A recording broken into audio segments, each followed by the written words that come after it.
لا إله إلا الله وحده لا شريك له وأشهد أن محمدا عبده ورسوله أما بعد فأعوذ بالله من الشيطان الرجيم بسم الله الرحمن الرحيم الحمد لله رب العالمين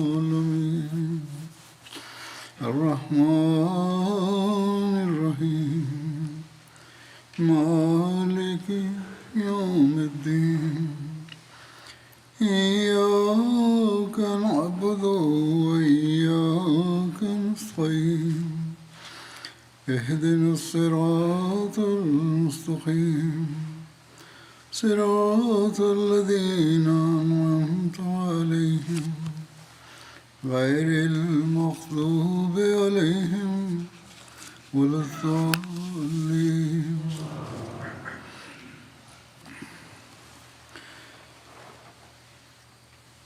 حضرت مسلمہ رضی اللہ عنہ جنگ احد کے حالات کے ضمن میں بیان فرماتے ہیں کہ رسول اللہ صلی اللہ علیہ وسلم نے زخمیوں اور شہداء کو جمع کیا، زخمیوں کی مرہم پٹی کی گئی اور شہداء کے دفنانے کا انتظام کیا گیا۔ اس وقت آپ کو معلوم ہوا کہ ظالم کفار مکہ نے بعض مسلمان شہداء کے ناک کان بھی کاٹ دیے ہیں۔ چنانچہ یہ لوگ جن کے ناک کان کاٹے گئے ہیں ان میں خود آپ کے چچا حمزہ بھی تھے۔ آپ کو یہ نظارہ دیکھ کر افسوس ہوا اور آپ نے فرمایا، کفار نے خود اپنے عمل سے اپنے لیے اس بدلے کو جائز بنا دیا ہے جس کو ہم ناجائز سمجھتے تھے، اور خدا تعالیٰ کی طرف سے اس وقت آپ پر وحی ہوئی کہ کفار جو کچھ کرتے ہیں ان کو کرنے دو، تم رحم اور انصاف کا دامن ہمیشہ تھامے رکھو۔ یہ ہے اسلام کی تعلیم۔ حضرت حمزہ کی تدفین اور تکفین کے بارے میں آتا ہے، حضرت حمزہ کو ایک ہی کپڑے میں کفن دیا گیا۔ کچھ پہلے مختصر بیان کر چکا ہوں میں، بلکہ تفصیلی بیان کر چکا ہوں۔ جب ان کا سر ڈھانکا جاتا، بعض باتیں نہیں آئی تھیں، تو دونوں پاؤں سے کپڑا ہٹ جاتا، اور جب چادر پاؤں کی طرف کھینچ دی جاتی تو ان کے چہرے سے کپڑا ہٹ جاتا۔ اس پر رسول اللہ صلی اللہ علیہ وسلم نے فرمایا کہ آپ کا چہرہ ڈھانک دیا جائے اور پاؤں پر ہرمل یا اذخر گھاس رکھ دی جائے۔ حضرت حمزہ اور حضرت عبداللہ بن جہش کو، جو کہ آپ کے بھانجے تھے، ایک ہی قبر میں دفن کیا گیا۔ نبی کریم صلی اللہ علیہ وسلم نے سب سے پہلے حضرت حمزہ کی نماز جنازہ پڑھائی۔ یہ حوالہ ہے، اور نماز جنازہ پڑھنے یا نہ پڑھنے کی جو بحث ہے ان شہداء کے بارے میں، یہ گزشتہ خطبے میں بیان کر چکا ہوں۔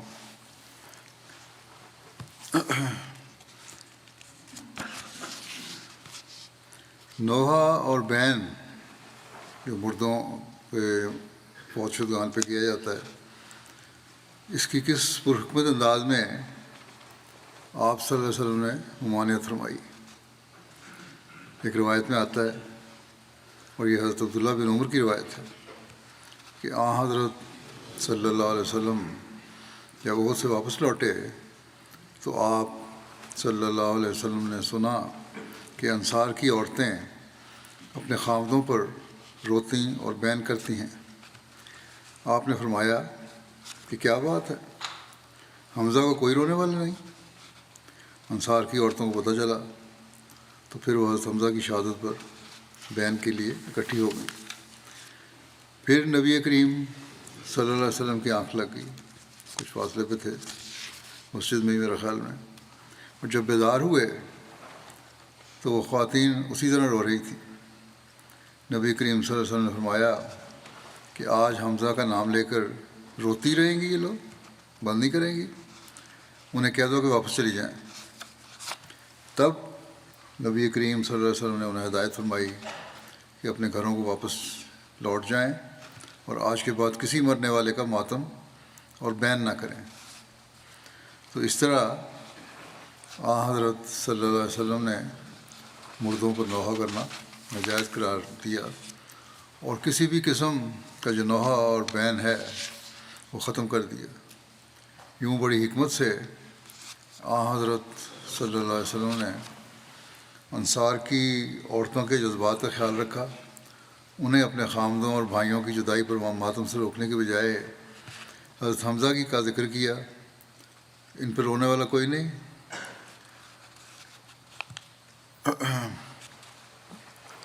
آپ صلی اللہ علیہ وسلم کو حضرت حمزہ کی شہادت اور پھر لاش کی پھرتی دیکھ کر شدید غم تھا،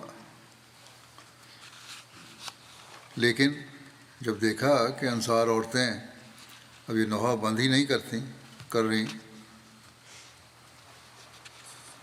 تو پھر اس رسم کو ختم کرنے کے لیے، یہ رسم ہی تھی، اپنا نمونہ پیش کر دیا اور انہیں صبر کی تلقین کی، ایسی تلقین جو پر اثر تھی۔ جہاں تک حضرت صلی اللہ علیہ وسلم کو حضرت حمزہ کی جدائی کے غم کا تعلق ہے، وہ آخر تک آپ کو رہا، ہمیشہ اس کا ذکر کرتے تھے۔ حضرت کعب بن مالک نے حضرت حمزہ کی شہادت پر اپنے مرثیہ میں کہا تھا کہ میری آنکھیں آنسو بہاتی ہیں، اور حمزہ کی موت پر انہیں رونے کا بجا طور پر حق بھی ہے، مگر خدا کے شیر کی موت پر رونے دھونے اور چیخو پکار سے کیا حاصل ہو سکتا ہے؟ وہ خدا کا شیر حمزہ کہ جس صبح وہ شہید ہوا، دنیا کہہ اٹھی کہ شہید تو یہ جواں مرد ہوا ہے۔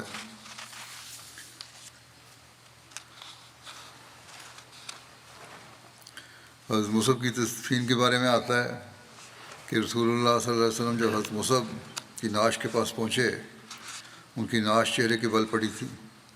نبی کریم صلی اللہ علیہ وسلم نے ان کے پاس کھڑے ہو کر یہ آیت پڑھی، تلاوت فرمائی کہ من المؤمنین رجال صدقوا ما عاہدوا اللہ علیہ فمنہم من قضی نحبہ ومنہم من قضی ینتظر وما بدلوا تبدیلا، کہ مومنوں میں سے ایسے مرد ہیں جنہوں نے جس بات پر اللہ سے عہد کیا اسے سچا کر دکھایا، بس ان میں سے وہ بھی ہیں جس نے اپنی منت کو پورا کر دیا، اور ان میں سے وہ بھی ہیں جو بھی انتظار کر رہا ہے، اور انہوں نے ہرگز اپنے طرز عمل میں کوئی تبدیلی نہیں کی۔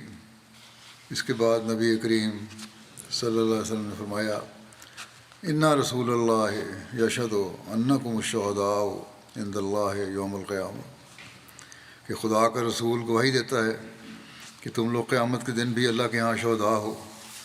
پھر آپ صلی اللہ علیہ وسلم نے صحابہ کو مخاطب کر کے فرمایا کہ ان کی زیارت کر لو اور ان پر سلام بھیجو، اس ذات کی قسم جس کے ہاتھ میں میری جان ہے، روز قیامت تک جو بھی ان پر سلام کرے گا یا اس کے سلام کا جواب دیں گے۔ حضرت مصعب کے بھائی حضرت ابو روم بن عمیر، حضرت ثویبۃ بن سعد اور حضرت عامر بن ربیعہ نے حضرت مصعب کو قبر میں اتارا۔ حضرت بشیر احمد صاحب سیرت خاتم النبیین میں یہ تعریف فرماتے ہیں کہ احد کے شہداء میں ایک صاحب مصعب بن عمیر تھے۔ وہ سب سے پہلے مہاجر تھے جو مدینے میں اسلام کے مبلغ بن کر آئے تھے۔ زمانہ جاہلیت میں مصعب مکے کے نوجوانوں میں سب سے زیادہ خوشپوش اور بانکے سمجھے جاتے تھے، بڑے اچھے لباس پہننے والے اور بڑا رکھ رکھاؤ والے تھے، اور بڑے ناز و نعمت میں رہتے تھے۔ اسلام لانے کے بعد ان کی حالت بالکل بدل گئی، چنانچہ روایت آتی ہے کہ حضرت صلی اللہ علیہ وسلم نے ایک دفعہ ان کے بدن پر ایک کپڑا دیکھا جس پر کئی پیبند لگے ہوئے تھے۔ آپ صلی اللہ علیہ وسلم کو ان کا وہ پہلا زمانہ یاد آ گیا، تو آپ صلی اللہ علیہ وسلم چشمے پر آب ہو گئے۔ آنکھوں میں آنسو آ گئے۔ احد میں جب مصعب شہید ہوئے تو ان کے پاس اتنا کپڑا بھی نہیں تھا کہ جس سے ان کے بدن کو چھپایا جا سکتا۔ پاؤں ڈھانکتے تھے تو سر ننگا ہو جاتا تھا، سر ڈھانکتے تھے تو پاؤں کھل جاتے تھے۔ چنانچہ یہاں حضرت صلی اللہ علیہ وسلم کے حکم سے سر کو کپڑے سے ڈھانک کر پاؤں کو گھاس سے چھپا دیا گیا۔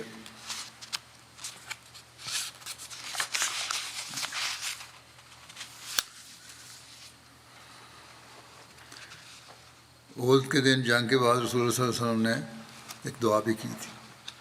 اس کے بارے میں ذکر آتا ہے کہ حضرت رفاع بن رافع زرقی سے روایت ہے کہ رسول اللہ صلی اللہ علیہ وسلم صحابہ کرام کے دفن سے فارغ ہونے کے بعد اپنے گھوڑے پر سوار ہوئے اور مسلمان آپ کے ارد گرد تھے، اکثر زخمی تھے، اور بنو سلمہ اور بنو عبد الاشر کے زخمی زیادہ تھے، اور آپ کے ساتھ 14 خواتین تھیں۔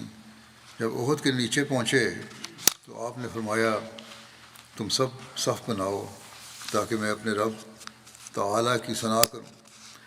تو آپ کے پیچھے مردوں نے صف بنائی، ان کے پیچھے عورتوں نے۔ تو آپ نے یہ کلمات کہے، اللہم لک الحمد کلہ، اللہم لا قابض لما بسطت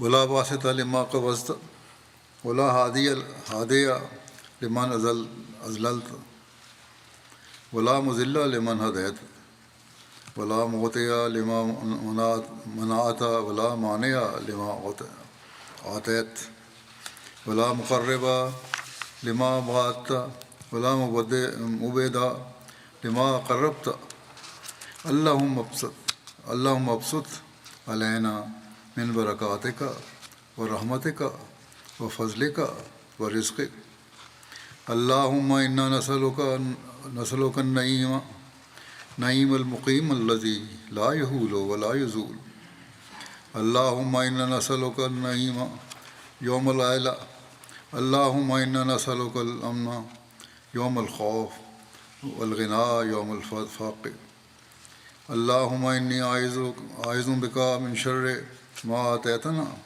ومن شر ما منعتنا اللہم حبب الینا الایمان وزینہ فی قلوبنا وکرہ الینا الکفر والفسوق والعصیان واجعلنا من الراشدین اللہم توفنا مسلمین واحینا مسلمین والحقنا بالصالحین غیر خزایا ولا مفتونین اللہم قاتل الکفرۃ الذین یکذبون رسولک ویصدون عن سبیلک واجعل علیہم رجزک وعذابک اللہم قاتل الکفرۃ الذین اوتوا الکتاب الہ الحق آمین۔ اے اللہ تمام تعریفیں تیرے لیے ہیں۔ اے اللہ جس چیز کو تو کشادہ کر دے اس کو کوئی روکنے والا نہیں، اور جس کو تو قبض کر لے اس کو کوئی کشادہ نہیں کر سکتا، اور جس کو تو گمراہ کر دے اس کو کوئی ہدایت دینے والا نہیں، اور جس کو تو ہدایت دے دے اس کو کوئی گمراہ کرنے والا نہیں، اور جو چیز تو روک لے اس کا کوئی عطا کرنے والا نہیں، اور جو تو عطا کرے اس سے کوئی روکنے والا نہیں، اور جس کو تو دور کر دے اس کو کوئی قریب کرنے والا نہیں ہے، اور جس کو تو قریب کر دے اس کو کوئی دور کرنے والا نہیں ہے۔ اے اللہ ہم پر اپنی برکات اور رحمت اور اپنے فضل و رزق میں سے کشادگی کر۔ اے اللہ ہم تجھ سے تیری ایسی قائم ہونے والی نعمتوں کا سوال کرتے ہیں جو نہ پھریں اور نہ زائل ہوں۔ اے اللہ ہم فقر کے دن تجھ سے نعمتوں کا سوال کرتے ہیں۔ اے اللہ ہم تجھ سے خوف کے دن امن کا سوال کرتے ہیں، اور فاقے کے دن غنا کا۔ اے اللہ میں تجھ سے ان چیزوں کے شر سے پناہ مانگتا ہوں جو تو نے ہمیں عطا کی، اور اس کے شر سے جس سے تو نے ہمیں منع کیا ہے۔ اے اللہ ایمان کو ہماری طرف محبوب کر دے، اور اس کو ہمارے دلوں میں مزین کر دے، اور ہماری طرف کفر، فسق اور نافرمانی کو ناپسند کر دے، اور ہمیں سیدھی راہ پر چلنے والوں میں سے بنا دے۔ اے اللہ، ہمیں مسلمان ہونے کی حالت میں وفات دے، اور ہمیں مسلمان ہونے کی حالت میں زندہ کر، اور ہمیں نیک لوگوں کے ساتھ اس طرح لاحق کر دے کہ نہ ہم رسوا ہوں اور نہ فتنے میں پڑیں۔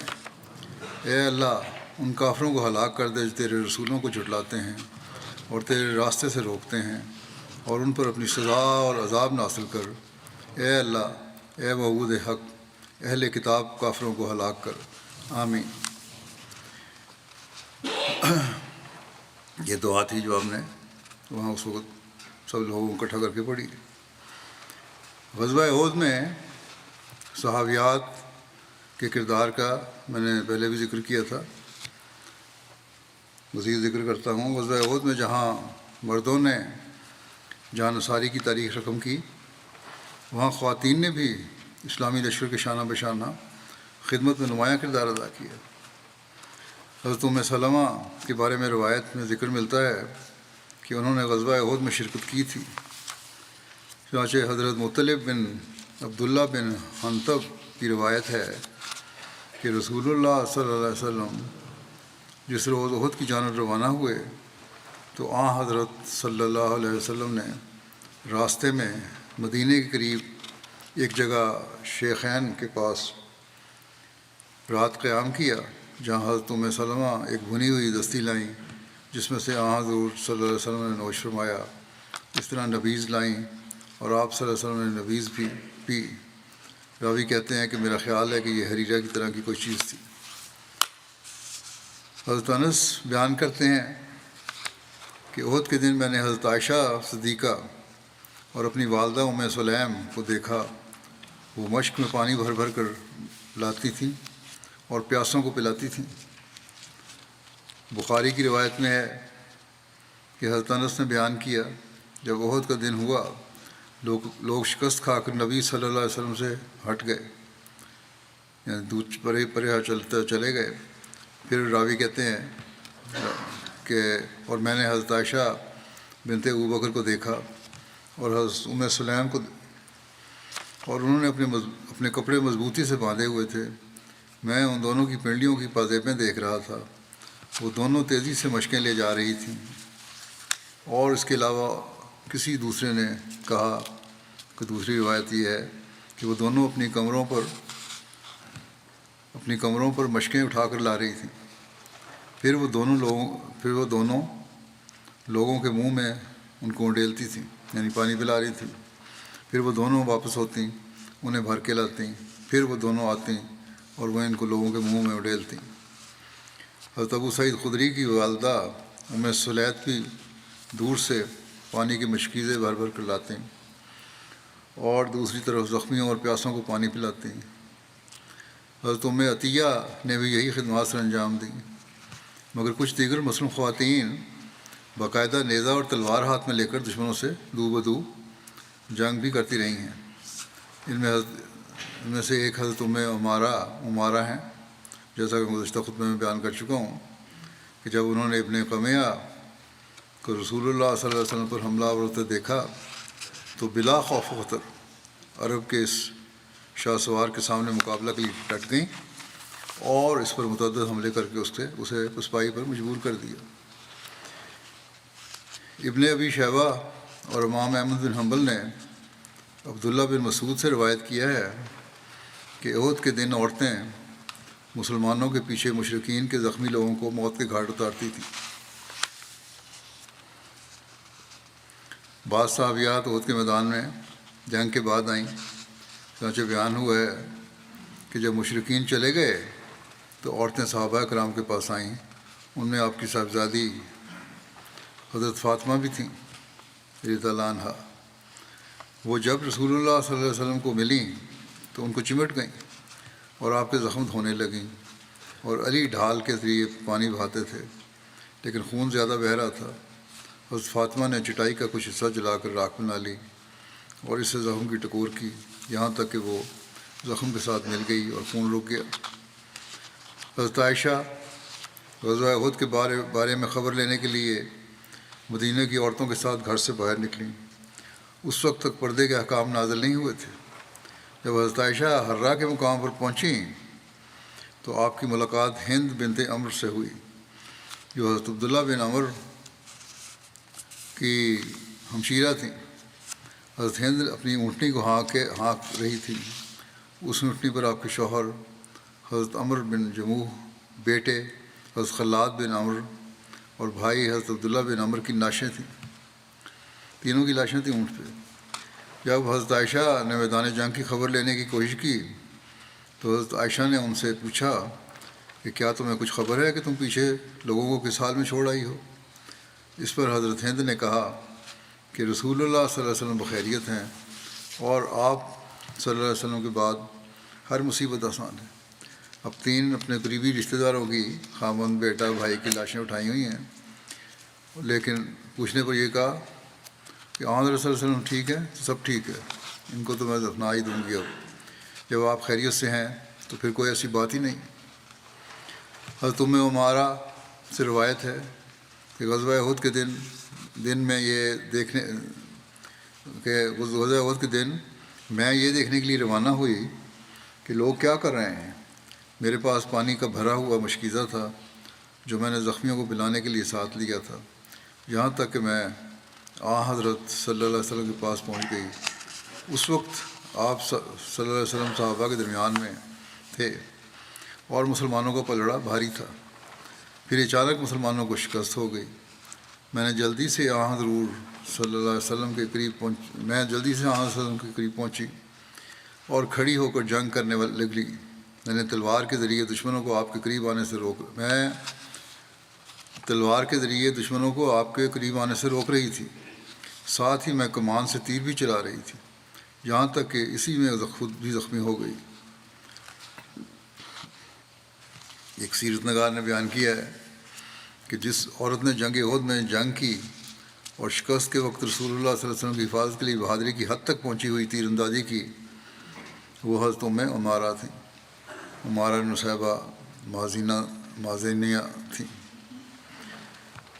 نصیبہ مازینیہ یعنی حضرت ام عمارہ کے سوا کسی عورت کے متعلق ثابت نہیں کہ اس نے احد کے روز جنگ میں شرکت کی ہے۔ حام اور رخین نے بیان کیا ہے کہ مسلمانوں کی کچھ عورتیں مشرکین کے ہٹ جانے کے بعد مدینے سے میدان کارزار کی طرف گئیں اور انہوں نے زخمیوں کی امداد کرنے اور پانی پلانے وغیرہ میں حصہ لیا۔ ان عورتوں میں حضرت نبی کریم صلی اللہ علیہ وسلم کی بیوی حضرت عائشہ اور آپ کی بیٹی فاطمہ الزہرا شامل تھیں۔ بخاری نے ایک راوی کو روایت کیا ہے کہ میں نے حضرت عائشہ اور حضرت ام سلیم کو دیکھا، یہ دونوں تیزی سے پانی کی مشکیزوں کو اپنی پشت پر اچھالتیں اور لوگوں کے منہ میں پانی ڈالتیں، پھر واپس آ کر انہیں بھرتیں، پھر آتی اور لوگوں کے منہ میں پانی ڈالتیں۔ ایک مصنف لکھتا ہے کہ گھمسان کے رن کے وقت مسلمانوں کی کچھ عورتیں امدادی کارروائی کے لیے تیار ہوئیں۔ ان عورتوں میں رسول کریم صلی اللہ علیہ وسلم کی دایا حضرت ام ایمن بھی شامل تھیں۔ مورخین نے بیان کیا ہے کہ جب مسلمانوں کی شکست خوردہ پارٹی نے مدینہ میں داخل ہونے کا ارادہ کیا تو حضرت ام ایمن انہیں ملیں اور آپ ان کے چہرے پر مٹھیوں سے مٹی ڈالنے لگیں اور بعض کو زجر و توبیخ کے طور پر کہنے لگیں، بڑا ڈانٹ ٹپٹ کیا ان سے کہ یہ تکلا لو، یعنی تکلا وہ جس سے عورتیں سوت کاٹتی ہیں، دھاگے بناتی ہیں، اور اپنی تلوار لاؤ، یعنی تلواریں ہمیں دے دو اور تم ہمارے عورتوں والے کام کرو، تم لڑ نہیں سکتے تو۔ اس کے بعد تیزی سے میدان جنگ پہنچ گئی۔ حضرت ام ایمن زخمیوں کی امداد کے لیے تیار ہوتی تھی، جبکہ لڑائی رسول اللہ صلی اللہ علیہ وسلم کی تیزی سے ہوتی تھی، حتیٰ کہ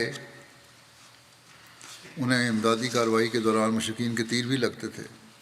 ابن اسیر کی کتاب الکامل فی التاریخ میں ہے کہ حضرت ام ایمن فوج میں زخمیوں کو پانی پلا رہی تھیں کہ حبان بن ارقہ نے آپ کو تیر مارا تو آپ گر پڑیں اور برہنہ ہو گئیں، تو دشمن خدا جو ہے بہت ہنسا اس پہ۔ رسول کریم صلی اللہ علیہ وسلم کو یہ بات بڑی گراں گزری۔ آپ نے حضرت سعد بن ابی وقاص کو ایک تیر دیا جس کا پھل نہ تھا اور فرمایا اسے مارو۔ حضرت سعد نے اسے مارا تو وہ تیر حبان کے سینے میں جا لگا اور اچت ہو کر گر پڑا حتیٰ کہ برہنہ ہو گیا، اور رسول کریم صلی اللہ علیہ وسلم اس پر مسکرائے۔ آپ نے فرمایا سعد نے ایمن کا قصاص لے لیا ہے۔ ایک سیرت نگار نے لکھا ہے کہ خاتمہ جنگ پر کچھ مومن عورتیں میدان جہاد میں پہنچیں، چنانچہ ایک سیرت نگار نے لکھا ہے کہ جلیل القدر خواتین اس وقت میدان جنگ میں گئیں جب مسلمانوں نے مشرکوں کا تعاقب شروع کر دیا تھا اور انہیں فتح کے آثار نظر آنا شروع ہو گئے تھے۔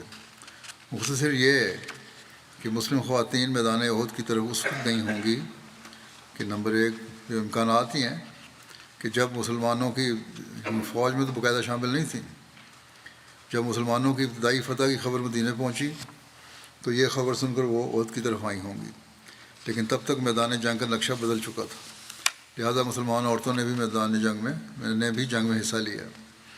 دوسرے یہ بھی قرینِ قیاس ہے کہ جب نبی کریم صلی اللہ علیہ وسلم کی شہادت کی خبر پہنچی ہوگی تو یہ جان نثار خواتین بھی بے قرار ہو کر احد کی طرف چلی آئی ہوں گی، اور پھر وہ جنگ کے اس آخری مرحلے میں شامل ہوئی ہوں گی جس میں ایک طرف دفاعی حملہ جاری تھا اور دوسری طرف زخمیوں کی مرہم پٹی کا کام شروع تھا، اور اللہ بہتر جانتا ہے۔ غزوہ احد کا واقعہ بیان کرتے ہوئے حضرت سعد بیان کرتے ہیں کہ احد کے دن نبی کریم صلی اللہ علیہ وسلم نے ان کے لیے اپنے والدین کو اکٹھا کیا۔ انہوں نے کہا کہ مشرکوں میں سے ایک آدمی تھا جس نے مسلمانوں میں آگ لگا رکھی تھی۔ نبی صلی اللہ علیہ وسلم نے یعنی حضرت سعد سے فرمایا تم تیر چلاؤ، تم پہ میرے ماں باپ قربان ہو۔ ماں باپ والدین کو اکٹھا کیا، مراد یہ ہے کہ اپنے کہا تم پہ میرے ماں باپ قربان ہو۔ حضرت سعد کہتے ہیں میں نے وہ تیر جس کا پھل نہیں تھا اس کے پہلو میں مارا، جس کی وجہ سے وہ مر گیا اور اس کا سطر کھل گیا، اور میں نے دیکھا کہ نبی کریم صلی اللہ علیہ وسلم ہنس پڑے۔ ایک دوسری روایت میں یہ واقعہ یوں بیان ہوا ہے کہ اس مشرک نے اس کا نام بعض تاریخی کتابوں میں حبان بتایا جاتا ہے۔ ایک تیر چلایا جو حضرت ایمن کے دامن میں جا لگا جبکہ وہ زخمیوں کو پانی پلانے میں مصروف تھیں۔ اس پر حبان ہنسنے لگا۔ رسول اللہ صلی اللہ علیہ وسلم نے حضرت سعد کو ایک تیر پیش کیا، وہ تیر حبان کے حلق میں جا لگا اور وہ پیچھے گر پڑا جس سے اس کا ننگ ظاہر ہو گیا۔ اس پر رسول اللہ صلی اللہ علیہ وسلم مسکرا دیے۔ دراصل نبی کریم صلی اللہ علیہ وسلم کی یہ خوشی اور مسکراہٹ اللہ کے اس احسان پر تھی کہ اس نے ایک خطرناک دشمن کو ایک ایسے تیر سے راستے سے ہٹایا جس کا پھل بھی نہیں تھا، سیدھا ایک سوٹی تھی، اس نے اس کو مار دیا۔ ایک مصنف نے حضرت صلی اللہ علیہ وسلم کی شجاعت اور فراست کا ذکر کرتے ہوئے لکھا ہے کہ جب خالد بن ولید کی قیادت میں قریشی شاہ سوار عبداللہ بن جبیر اور ان کے شہید ساتھیوں کو شہید کرتے ہوئے اسلامی لشکر کی پشت پر نمودار ہوئے، یعنی قریشی شاہ سوار عبداللہ بن جبیر رضی اللہ عنہ اور ان کے ساتھیوں کو شہید کرتے جس درے پہ کھڑے تھے یہ لوگ عبداللہ بن جبیر، یہ اسلامی لشکر کی پشت پر نمودار ہو گئے۔ اس وقت رسول اللہ صلی اللہ علیہ وسلم کے ہمراہ صرف 9 صحابہ کی نفری موجود تھی، دیگر مجاہدین تو دشمن کا تعاقب کرتے ہوئے میدان میں بہت دور پہنچ گئے تھے۔ رسول اللہ صلی اللہ علیہ وسلم نے جو ہی خالد بن ولید اور قریشی شاہ سواروں کو دیکھا تو فوری طور پر ایک دلیرانہ فیصلہ کیا، ورنہ بہت آسان تھا کہ آپ پر ابھی شاہ سواروں کی نگاہ نہیں پڑی تھی اور آپ پہلے خود کو محفوظ پناہگاہ کی طرف لے جاتے، لیکن ایسے میں اسلامی لشکر کا بے شمار نقصان ہونا لازمی تھا۔ اپنے آپ کو محفوظ کر سکتے تھے لیکن اپنی حفاظت میں اسلامی لشکر کا نقصان ہو سکتا تھا، اس لیے آپ نے فیصلہ یہ کیا، آپ نے فرار کا راستہ اپنانے کے بجائے بلند آواز میں نعرہ لگایا تاکہ اسلامی لشکر سن کر پشت کو دیکھے۔ تو ایسے میں جب کہ اسلامی لشکر میدان میں بہت آگے تھا، ان سے پہلے قریشی شاہ سواروں تک آپ کو آواز کا پہنچنا بھی لازم تھا۔ آزمائش کی اس گھڑی میں رسول اللہ صلی اللہ علیہ وسلم کی عبقریت اور بے مثال شجاعت، یعنی عجیب و غریب قسم کی اور بے مثال شجاعت جو ہے نمایاں ہوئی، کیونکہ آپ نے اپنی جان کو خطرے میں ڈال کر صحابہ کرام کی جان بچانے کا فیصلہ فرمایا تھا اور نہایت بلند آواز سے صحابہ کو پکارا، اللہ کے بندو ادھر۔ آپ کی آواز پورے میدان میں گونج گئی تھی۔ صحابہ کرام کو بھی حالات کی نزاکت کا احساس ہو گیا تھا، چونکہ وہ کافی فاصلے پر موجود تھے، لہذا ان سے پہلے قریشی شاہ سواروں کے ایک دستے نے رسول اللہ صلی اللہ علیہ وسلم پر حملہ کر دیا اور باقی شاہ سواروں نے تیزی کے ساتھ مسلمانوں کو گھیرنا شروع کر دیا۔ حضرت صلی اللہ علیہ وسلم کا زخمی حالت میں بھی حواس قائم رکھنا اور صحابہ کی رہنمائی کرنا، ان کی حوصلہ افزائی فرمانے کا بھی ذکر ملتا ہے۔ عتبہ بن ابی وقاص نے، جو سعد بن ابی وقاص کا بھائی تھا، اس نے حضرت صلی اللہ علیہ وسلم پر ایک پتھر کھینچ کر مارا جو آپ کے منہ پر لگا اور آپ کا نچلا رباعی دانت یعنی سامنے والے 2 دانتوں میں اور نکیلے دانت کے درمیان والا دانت ٹوٹ گیا، ساتھ ہی اس سے نچلا ہونٹ پھٹ گیا۔ شارح بخاری علامہ حجر اسقلانی بیان کرتے ہیں کہ دانت کا ایک ٹکڑا ٹوٹا تھا، جڑ سے نہیں اکھڑا تھا۔ بہرحال حضرت صلی اللہ علیہ وسلم نے عتبہ بن ابی وقاص کے خلاف یہ دعا کی، اللہم لا یحول علیہ الحول حتی یموت کافر، اے اللہ 1 سال گزرنے سے پہلے ہی اس کو کافر کی حیثیت سے موت دے۔ اللہ تعالیٰ نے آپ کی یہ دعا قبول فرمائی اور اس کو اسی دن حاطب بن ابی بلتا نے قتل کر دیا۔ حضرت حاطب کہتے ہیں کہ جب میں نے عتبہ بن ابی وقاص کی یہ شرمناک جسارت دیکھی تو میں نے فوراً حضرت صلی اللہ علیہ وسلم سے پوچھا کہ عتبہ کدھر گیا ہے؟ آپ صلی اللہ علیہ وسلم نے اس سمت اشارہ کیا جس طرح وہ گیا تھا۔ میں فوراً ہی اس کے تعاقب میں روانہ ہوا، یہاں تک کہ ایک جگہ میں اس کو پانے میں کامیاب ہو گیا۔ میں نے فوراً ہی اس پر تلوار کا وار کیا جس سے اس کی گردن کٹ کر دور جا گری۔ میں نے بڑھ کر اس کی تلوار اور گھوڑے پر قبضہ کیا اور اسے لے کر حضرت صلی اللہ علیہ وسلم کے پاس آیا۔ آپ نے یہ خبر سن کر 2 مرتبہ فرمایا، رضی اللہ عنہ، رضی اللہ عنہ، یعنی اللہ تم سے راضی ہو گیا، اللہ تم سے راضی ہو گیا۔ غزوہ احد کے موقع پر حضرت عمارہ یعنی نصیبہ رضی اللہ عنہا، ان کے شوہر حضرت زید بن عاصم اور ان کے دونوں بیٹے خبیب اور عبداللہ سب کے سب جنگ کے لیے گئے تھے، پہلے میں نے ذکر کیا تھا۔ اور حضرت صلی اللہ علیہ وسلم نے ان سب کو فرمایا تھا کہ اللہ تم گھر والوں پر رحمت نازل فرمائے۔ ایک روایت میں ہے کہ اللہ تمہارے گھرانے میں برکت عطا فرمائے۔ اس پر حضرت عمارہ نے آپ سے عرض کیا، ہمارے لیے اللہ سے دعا فرمائیں کہ ہم جنت میں آپ کے ساتھ ہوں۔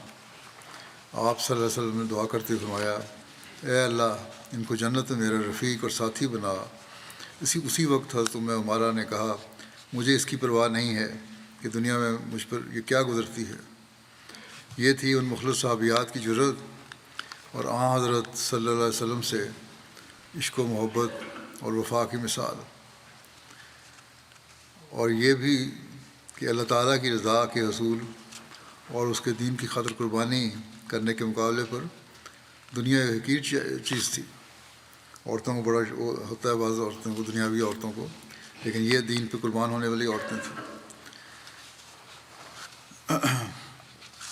باقی انشاءاللہ اس سے میں آئندہ بیان کروں گا۔ جب نماز کے بعد نماز جنازہ بھی ہے کچھ مرحومین کی، ان کا ذکر بھی کر دیتا ہوں۔ پہلا ذکر ہے مکرم غسان خالد النقیب صاحب، سیریا کے ہیں۔ یہ گزشتہ دنوں 78 سال کی عمر میں ان کی وفات ہوئی۔ انا للہ و انا الیہ راجعون۔ مرحوم موسی تھے۔ عثمان گان میں اہلیہ کے علاوہ ایک بیٹا اور ایک بیٹی شامل ہیں۔ حضرت خلیفۃ مسیح رابع رحمہ اللہ تعالیٰ کے زمانے میں خود بیعت کی تھی، پھر ان کی تبلیغ سے ان کے بیٹے نے بھی بیعت کر لی۔ بیٹی اور بیوی جو ہیں وہ انہوں نے ابھی بیعت نہیں کی۔ مرحوم کے بیٹے حسام النقیب صاحب لکھتے ہیں، میرے والد میرے دوست اور ساتھی تھے، انہوں نے ہی مجھے حضرت مسیح موعود علیہ السلام کی بیعت کا راستہ دکھایا۔ 90 کی دہائی میں والد صاحب کا جماعت سے تعارف حضرت خلیفۃ مسیح رابع رحمہ اللہ کی پروگرام لقاء مع العرب کے ذریعے ہوا۔ اس سے قبل والد صاحب کا دین کے بارے میں صرف یہی نظریہ تھا کہ دین محض حسن سلوک کا نام ہے، لیکن جب انہوں نے پروگرام نکاح مال عرب دیکھا تو کہا کہ اگر کہیں کوئی نیک عالم دین ہے تو وہ یہ شخص یعنی حضرت خلیفہ مسیح رابع رحمہ اللہ تعالیٰ ہیں، اور اگر صحیح دین اسلام کہیں ہے تو وہ یہی ہے جو یہ لوگ بتا رہے ہیں۔ اس وقت والد صاحب کی عمر تقریباً 50 سال تھی۔ اس وقت انہوں نے نماز پڑھنا سیکھی، کیونکہ اس وقت سے پہلے انہوں نے کبھی نماز نہیں پڑھی تھی، اور پھر ایسے اس پرکار بند ہوئے کہ مجھے نہیں یاد کہ کبھی انہوں نے نماز تہجد بھی چھوڑی ہو۔ کہتے ہیں کہ والد صاحب نے 2003 میں بیعت کی، پھر 1 ماہ بعد انہوں نے مجھے بھی قائل کر لیا۔ مسیح رابع کی زندگی کے آخری دنوں کی بات ہے یہ۔ عبداللہ بھٹی صاحب مربی سلسلہ کے ذریعے پھر لکھتے ہیں کہ لیے جب والد صاحب نے نظام وصیت کے بارے میں سنا تو فوراً نظام وصیت میں شامل ہو گئے۔ اس وقت انہیں کہا گیا کہ پہلے رسالہ الوصیت پڑھ لیں۔ انہوں نے جواب دیا کہ میں وہ تو لازمی پڑھوں گا اور اسے سمجھنے کی کوشش بھی کروں گا، لیکن اس سے میری اس نظام سے محبت اور اس سے منسلک ہونے کے جوش میں کوئی تبدیلی نہیں آئے گی، بلکہ اس کا مطالعہ مجھے اس میں یقین میں مزید بڑھائے گا۔ مجھے یقین تو پہلے ہی ہے اس کے حق ہونے پر۔ جب سے والد صاحب کا جماعت سے تعارف ہوا، جماعت کے لٹریچر میں سے جو کچھ بھی انہیں ملتا اس کا مطالعہ کرنے کی کوشش کرتے اور پھر اسے سمجھ کر کمپیوٹر پر اپنے طریقے سے اس کے بارے میں لکھ لیتے، اپنے نوٹس بناتے۔ کہتے ہیں مجھے اکثر کہا کرتے تھے کہ اللہ تعالیٰ مجھے اتنی عمر دے دے کہ میں حضرت مسیح علیہ السلام اور آپ کے خلفاء کے تمام لٹریچر کو پڑھ سکوں، تاکہ جو کچھ میں نے گزشتہ زندگی میں کھویا ہے اس کا تدارک کر سکوں۔ مرحوم کو حضرت مسلم موعود رضی اللہ عنہ کی تفسیر کبیر سے عشق تھا اور اسے انہوں نے متعدد بار پڑھا۔ جب کبھی یہ بیٹا کہتا ہے کہ مجھے کسی مضمون کے بارے میں کوئی ضرورت پیش آتی تو والد صاحب اس مضمون کو مکمل تفصیل کے ساتھ مجھے حضرت مسیح موعود علیہ السلام اور حضرت مسلم موعود رضی اللہ عنہ اور خلفائے کرام کی کتب سے نکال کر دے دیتے۔ مرحوم خطبہ جمعہ کے ترجمے کی نظر ثانی کا کام بھی کیا کرتے تھے، یہاں سے جو میرا لائیو خطبہ جاتا ہے۔ اس طرح عربک ڈیسک کی طرف سے دیے گئے نظر ثانی کے کاموں میں بسا اوقات گھنٹوں بیٹھے رہتے۔ کہتے ہیں کبھی میں کہتا کہ آرام کریں تو جواب دیتے کہ مجھے تو جماعت کے کام میں ہی آرام ملتا ہے۔ حضرت مسیح موعود علیہ السلام اور آپ کے خلفاء کی کتب کے ترجمہ کی نظر ثانی کے دوران اکثر ان کی آنکھیں بھر آتی تھیں۔ جب بیعت کی تو حضرت مسیح موعود علیہ السلام کے ایک صحابی کا واقعہ سنایا کہ وہ بیعت کر کے اپنے گاؤں آئے تو ہر گھر کا دروازہ کھٹکھٹایا اور سب کو مسیح موعود علیہ السلام کے آنے کی خبر دی۔ اس کے بعد والد صاحب کا بھی یہی طریق تھا کہ جو شخص بھی ان سے ملتا، چاہے 5 منٹ کے لیے ہی کیوں نہ ملا ہو، وہ اس کو مسیح موعود علیہ السلام کے آنے کے بارے میں ضرور بتا دیتے تھے۔ کہتے تھے کہ میرا کام مسیح موعود کی آمد کی خوشخبری سنانا ہے، اگر کسی کو سمجھ آ گئی تو ٹھیک ہے، نہ آئی تو کم از کم میں نے بیج تو پھینک دیا ہے۔ اس کا اگانا خدا تعالیٰ کا کام ہے، خدائے ہادی کا کام ہے۔ سیریا کے وسیم محمد صاحب ان کے بارے میں لکھتے ہیں کہ جمعہ کے بعد مرحوم دل مو لینے والے اسلوب سے درس دیا کرتے تھے۔ 2019 سے 2022 تک انہوں نے سیکٹری اشاعت کے طور پر خدمت کی۔ مرحوم کو حضرت مسیح موعود علیہ السلام کی کتب پڑھنے کا بہت شوق تھا، بلکہ خود ہی حضرت مسیح موعود علیہ السلام کی کتب میں آنے والے مشکل الفاظ کے معنی اور شرح لکھتے رہتے تھے۔ حضرت مسلم موعود رضی اللہ عنہ کی تفسیر کبیر کے ترجمہ کا مطالعہ کر کے اس میں سے قصص الانبیاء کو الگ نکال کر قدر اختصار کے ساتھ ایک کتابی شکل میں پیش کیا، جو جماعت کی عربی ویب سائٹ پر موجود ہے، اور افراد جماعت احمدیہ اور خصوصاً بچے اس سے بہت استفادہ کرتے ہیں۔ عبادہ پربوش صاحب کہتے ہیں، رسالہ تقویٰ کے ایڈیٹر ہیں، کہ مرحوم بے شمار خوبیوں کے مالک تھے۔ خلافت کے ساتھ غیر معمولی محبت اور وفا کا تعلق تھا۔ بڑھاپا اور اپنی ملازمت ہونے کے باوجود مرحوم رضاکارانہ طور پر رسالہ تقویٰ میں خدمت بجا لاتے، اور جب بھی کوئی ذمہ داری دی جاتی تو اسے اپنے لیے سعادت سمجھتے تھے۔ 7 سال مرحوم نے رسالہ تقویٰ کے پرانے شمارے ٹائپ کرنے اور ان کو کمپیوٹرائز کرنے میں ہماری بہت مدد کی ہے۔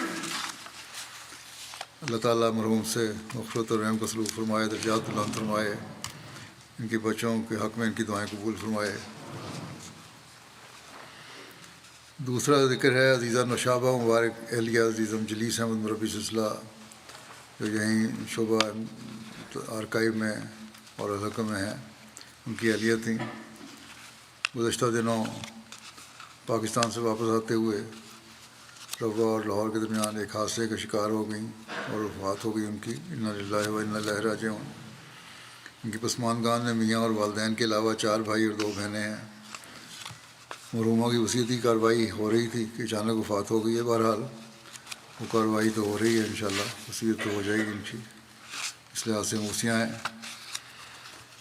ان کے میاں عزیزم جلیس احمد لکھتے ہیں کہ خاکسار اللہ کا شکر گزار ہے کہ اللہ نے خاکسار کو ایک ایسی بیوی سے نوازا جو بہت سی خوبیوں کی مالک تھی۔ اس نے وقف زندگی سے شادی کرنے کا فیصلہ کیا، ہمیشہ مذہب کو ترجیح دی، ایک بار بھی مجھ سے کبھی کوئی مطالبہ نہیں کیا، ہمیشہ دوسروں کے لیے خوشی کا باعث بنتی تھی۔ جماعت میں مختلف عہدوں پر کام کیا، اسسٹنٹ سیکرٹری مال اور اسسٹنٹ سیکرٹری وصیت کے طور پر معاونت کی، بہت محنتی اور لگن سے کام کرتی تھی۔ کہتے ہیں کہ میرے کام میں بھی میری مدد کی، کبھی میری جماعتی کام پر اعتراض نہیں کیا، اس نے کبھی مطالبہ نہیں کیا، در حقیقت وہ وقف کی روح کو صحیح معنوں میں سمجھتی تھی۔ ہر رمضان میں کم از کم 3 بار اور کبھی کبھی 4 بار قرآن پاک کا دور ترجمے کے ساتھ مکمل کرتی تھی۔ خلافت کے لیے گہری عزت اور محبت رکھتی تھی۔ ان کی والدہ دیوبند صاحبہ کہتی ہیں، مرحومہ میری سب سے چھوٹی بیٹی تھی، سب سے بہت پیار کرنے والی اور ملنسار بچی تھی، ہم سب کو بہت پیار دیا، میرے سب بچوں میں زیادہ سمجھدار تھی، 100 صلوات کی پابند تھی، جماعتی کاموں میں سب سے آگے رہتی تھی۔ حافظ آباد کے گاؤں پیر کوٹ ثانی میں صدر لجنہ تھی تو کام میں بہت مدد کرتی تھی، روا آ کر بھی جماعتی کاموں میں مدد کی۔ بھائی ہیں کامران شاہد کہتے ہیں، مرحومہ حضرت مسیح علیہ السلام کے صحابی حضرت میاں نظام الدین صاحب بفندہ کی بڑپوتی تھی، بڑوں اور چھوٹوں کے ساتھ شفقت سے پیش آنے والی اور سب سے پیار کرنے والی تھی، اور خلافت کے ساتھ انتہائی اخلاص و وفا کا تعلق تھا۔ اللہ تعالیٰ مرحومہ کے درجات بلند کرے، سب کو صبر اور حوصلہ عطا فرمائے، ان کے والدین کو بھی اور خامد کو بھی اور بھائیوں بہنوں کو بھی۔ اگلا ذکر ہے مکرمہ رضیہ سلطانہ صاحبہ اہلیہ عبدالحمید خان صاحب مرحوم روا کا، جو عبدالقیوم پاشا صاحب امیر مشنری انچارج آئیوری کوسٹ کی والدہ تھیں۔ ان کی گزشتہ دنوں میں 92 سال کی عمر میں وفات ہوئی۔ انا للہ و انا الیہ راجعون۔ اللہ تعالیٰ کے فضل سے موسیہ تھیں۔ قیوم پاشا صاحب لکھتے ہیں کہ آپ مکرم چودھری حمید اللہ صاحب مرحوم سابق وزیر اعلیٰ طریقہ جدید کی بڑی ہمشیرہ تھیں۔ والدین نے 1929 میں احمدیت قبول کی تھی۔ شروع سے ہی روحانی خزان کے مطالعہ کا بہت شوق تھا، چنانچہ اپنی زندگی میں متعدد بار روحانی خزائن کا مطالعہ مکمل کرنے کے ساتھ ساتھ تفسیر کبیر اور دیگر جماعتی لٹریچر کا بھی مطالعہ کیا۔ اپنے محلے میں دارالعلوم وسطی میں صدر لجنہ اور سیکرٹری مال کے طور پر خدمت کی توفیق پائی۔ کہتے ہیں کہ خاکسار کے بعد رشتہ داروں نے ان کی والدہ کو کہا کہ آپ کا ایک ہی بیٹا ہے، خاوند فوت ہو گئے ہیں، اس کو جامعہ مربی بنانے کے بجائے جس کو صرف گزارا الاؤنس ملتا ہے، اس کو کسی اور فیلڈ میں بھیجیں۔ اس پر والدہ نے جواب دیا کہ جو جامعہ میں داخل ہوگا، اور جہاں تک رزق کا تعلق ہے تو خدا تعالیٰ رازق ہے، مجھے اس پر بھروسہ ہے۔ کہتے ہیں کہ جو ہی والدہ کو پینشن ملتی یا کسی اور ذریعے سے آمدن ہوتی تو فوراً سیکرٹری مال کے گھر میں اپنا چندہ وصیت ادا کر کے آتے ہیں، اور کبھی ایسا نہیں ہوا کہ سیکرٹری مال کو چندہ کے لیے ہمارے گھر آنا پڑا ہو۔ کہ بیٹے پسماندگان میں ایک بیٹا اور 2 بیٹیاں ہیں۔ عبدالقیوم پاشا جن کے بیٹے، جیسا کہ میں نے بتایا، مشنری انچارج ہیں آئیوری کوسٹ کے، اور میدان عمل میں ہونے کی وجہ سے والدہ کے جنازے میں شامل نہیں ہو سکے تھے۔ اللہ تعالیٰ ان کو صبر اور حوصلہ عطا فرمائے، ان کی والدہ کے درجات بلند فرمائے۔ اگلا ذکر ہے مکرمہ بشریٰ بیگم صاحبہ اہلیہ مکرم ڈاکٹر محمد سلیم صاحب لاہور کا. یہ محمد نعیم اظہر صاحب بلغ انچارج سیرا لیون کی والدہ تھیں. گزشتہ دنوں ان کی وفات ہوئی 78 سال کی عمر میں. انا للہ و انا الیہ راجعون. اللہ کے فضل سے موسیہ تھیں. عثمان خان میں 2 بیٹے اور 5 بیٹیاں شامل ہیں. ان کے بیٹے نعیم اظہر صاحب میدان عمل میں ہونے کی وجہ سے والدہ کی نماز جنازہ میں اور شامل نہیں ہو سکے، تدفین میں شامل نہیں ہو سکے. نعیم اظہر صاحب لکھتے ہیں کہ والدہ پیدائشی احمدی نہیں تھیں، لیکن رشتہ داروں میں احمدیت تھی اور ان کو سچائی کی تلاش کی تڑپ تھی. اللہ کے حضور بہت دعائیں کرتی تھیں، جس کے بعد انہیں اطمینان قلب نصیب ہوا اور بالآخر 1964 میں حضرت خلیفہ مسیح ثانی رضی اللہ عنہ کے ہاتھ پر بیعت کی اور ساری عمر یہ رشتہ بڑی وفا سے نبھایا اور احمدیت کے لیے ہر قربانی کے لیے ہمیشہ تیار رہتی تھی. اللہ تعالیٰ کے فضل سے بہت دعا گو، 5 وقتہ نمازوں کے علاوہ تہجد گزار، باہمت اور بلند حوصلہ بہادر خاتون تھیں. خاموشی سے تکلیف کو برداشت کر لیتی تھیں مگر زبان پر شکوہ نہیں لاتی تھیں. خلیفہ وقت کی ہر مالی قربانی کی تاریخ میں بڑھ چڑھ کر حصہ لیتی تھیں. جماعتی چندہ باقاعدگی سے اول وقت میں ادا کر دیتی تھیں اور بعد میں اضافی چندے بھی دیا کرتی تھیں. ہر ضرورت مند کے حس کو حسب استطاعت مدد کرتیں اور کبھی بھی کسی کو خالی ہاتھ نہیں لوٹاتی تھیں. اللہ تعالیٰ مرحومہ سے مغفرت اور رحم کو سلوک فرمائے، ان کی دعائیں بھی ان کے بچوں کے حق میں قبول فرمائے. اگلا ذکر ہے مکرم رشید احمد چودھری صاحب کا. یہ ناروے کے تھے. چودھری غلام حسین صاحب اوورسیر کے بیٹے تھے. ان کی گزشتہ دنوں 82 سال کی عمر میں وفات ہوئی ہے. انا للہ و انا الیہ راجعون. اپنی بیماری کا بڑی ہمت اور بہادری اور صبر سے مقابلہ کیا. کچھ عرصے سے کافی بیمار تھے. ان کے والد چودھری غلام حسین صاحب اوورسیر نے 1926 میں خود قادیان جا کر حضرت خلیفہ مسیح ثانی رضی اللہ عنہ کے ہاتھ پر بیعت کا شرف حاصل کیا تھا اور بعد زندگی وقف کر دی. ان کو دارالقضاء قادیان اور روا میں قاضی کے طور پر خدمت بجا لانے کی توفیق ملی. اسی طرح مرکزی عمارات کی تعمیر و نگہداشت کے سلسلے میں بھی خدمت کی توفیق پائی. چودھری رشید صاحب کو بھی اپنے والد صاحب کے ساتھ روا میں ابتدائی دنوں میں کام کرنے کا بہت موقع ملا. خلافت ثانیہ اور خلافت ثالثہ کے ادوار میں بھی قصر خلافت اور دیگر عمارتوں، جماعتی عمارتوں میں الیکٹریشین کے طور پر انہوں نے بہت کام کیا. ناروے چلے گئے 1970 میں. وہاں جماعتی خدمات میں ہمیشہ پیش رہے. لاس خدمات ان کی شامل ہیں. ناروے مرکز کے پہلے مرکز میں بھی آپ کی بے لوس خدمات شامل ہیں. جماعت کی کثیر رقم انہوں نے بچائی وہاں کام کر کے. لمبے عرصے تک جماعت ناروے کے سیکرٹری امور عامہ کے طور پر خدمت کی توفیق پائی. ان کے بیٹے مظفر چودھری اور منور چودھری لکھتے ہیں کہ خلافت سے گہری اور بے پناہ محبت تھی. اور خلیفۃ مسیح رابع رحمہ اللہ تعالیٰ کے ناروے کے دورہ جات کی تمام تر ذمہ داری آپ کے سپرد ہوا کرتی تھی. حضور رحمہ اللہ آپ کو اپنا ناروے کا گائیڈ کہا کرتے تھے اور خطبہ جمعہ بھی آپ کی خدمت کا ذکر فرما چکے ہیں.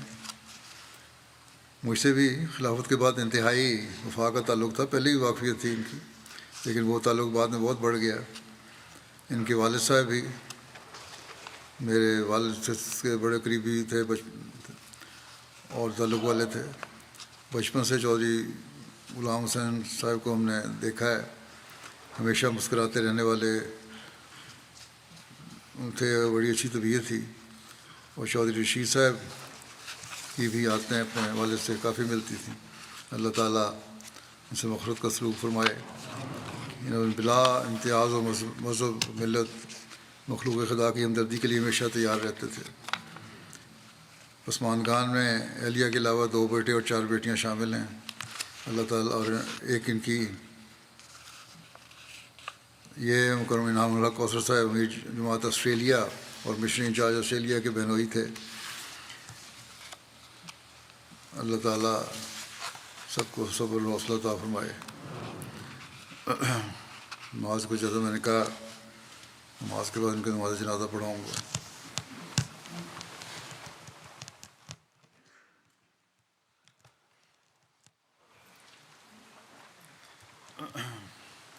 الحمد للہ الحمد لله نحمده ونستعينه ونستغفره ونؤمن به ونتوكل عليه ونعوذ بالله من شرور أنفسنا ومن سيئات أعمالنا من يهده الله فلا مضل له ومن يضلل فلا هادي له ونشهد أن لا إله إلا الله ونشهد أن محمدا عبده ورسوله عباد الله رحمكم الله إن الله يأمر بالعدل والإحسان وإيتاء ذي القربى وينهى